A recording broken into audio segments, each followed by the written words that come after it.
Good morning, if you're just tuning into us here on Times Radio Breakfast. Now, the last time the Taliban took control of Afghanistan, they enforced a strict internet ban. But in the digital age, 20 years is an incredibly long time. Now the group is turning to social media as a way to broadcast messages and secure control over the Afghan people.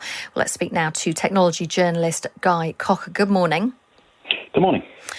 We know, don't we, that the Taliban is using social media. For example, I'm reading here that the face of the Taliban to many people, Mohammed Suhail Shaheen, he's sort of the head of the PR machine at the Taliban. He uses various social media platforms and he's got 376,000 followers.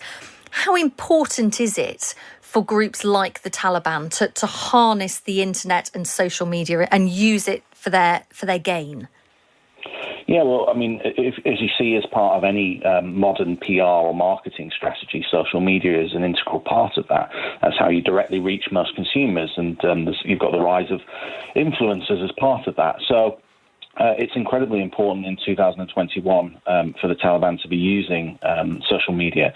The difficulty for the group in terms of the way that it communicates is that a lot of the social networks officially class the Taliban as a terrorist group. So Facebook in particular, which also owns Instagram and WhatsApp, has confirmed it will continue to ban Taliban content from its platforms.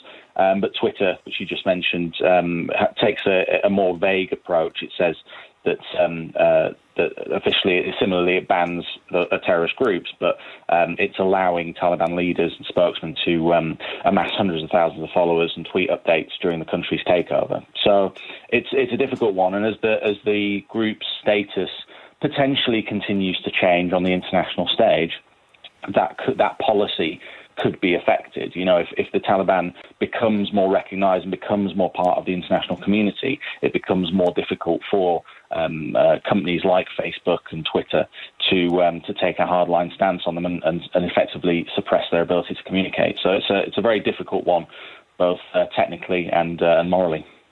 Well, I mean, I'm reading here that the Taliban has a social media committee, so it's organised, it knows what it's doing. And I know that it's been reported there are thousands of Twitter accounts attached to the Taliban. But as you say, I mean, incredibly difficult for the social media companies to clamp down on them because they're not going to be at Taliban, are they, on Twitter? There's just going to be people, it's an ideology, and clamping down on that is going to be very difficult. Exactly, and as we've seen with other problems on social media, other social issues such as racism against footballers, the platforms seem to do what they can to address these problems on an automated level. So they have bots and AI to recognise accounts that can get flagged or certain keywords, and they can be automatically addressed. But the real mission, the real energy has to go into manual checking. So, it's a sort of Hydra effect where you take out one account and another one just pops up to take its place. And so it is a massive issue for the social networks. I personally think that they could be doing more to address it.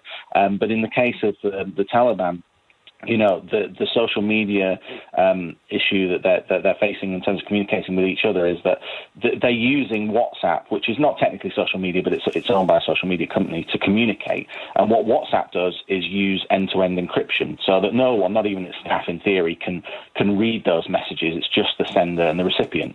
And so it's well known that the Taliban is using WhatsApp to communicate, and that's as they sort of take control of the country in remote areas. That's a very key tool for them to be able to use. So that's another side of the social media issue that these companies need to address. When we're looking at the use of social media for propaganda purposes for the Taliban, I mean, it was ISIS really, wasn't it, that went out there as a bit of a trailblazer when we're talking about terrorist organisations, or certainly radical Islamist terrorists, because they really attempted to glamorise jihad. There were videos that were put out. It was a slick media operation. Do you think that the Taliban has learnt lessons from them about how to get their message out?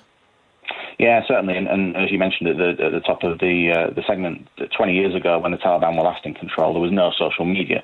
Online publishing was quite new at that stage. Smartphones weren't even a thing.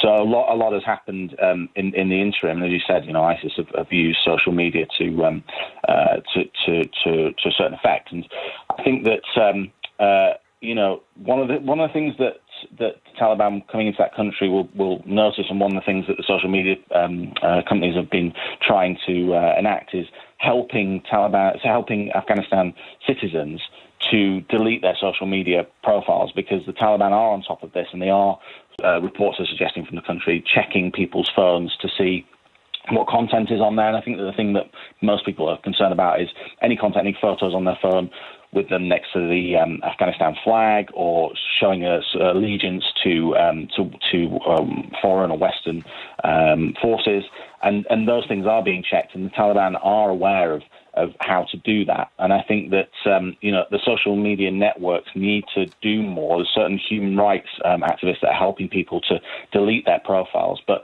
as anyone who has tried to delete their social media profile to get off social media knows, it's quite difficult to do that. And not only that, a lot of networks which are vitally important for communication purposes are really integral and really important at that stage in Afghanistan right now. So the social media networks need to be doing more as well, to be helping citizens to delete potentially important information and photos off of their devices. Thank you for speaking to us this morning. That's Guy Cocker, who is a technology journalist. And as Guy says there, it's so difficult to delete your internet footprint. I mean, I was reading just yesterday, some of the members of the women's Afghan football team were not only trying to delete their social media presence online and that internet footprint, but also burning their shirts. So there could be no way of tracing them back to what would be, in the old Taliban, probably in the new Taliban, illegal activity. Interesting here, we've had a text coming in saying, so President Trump, as he was, is banned from social media, but the Taliban are all over its platforms. It's quite telling.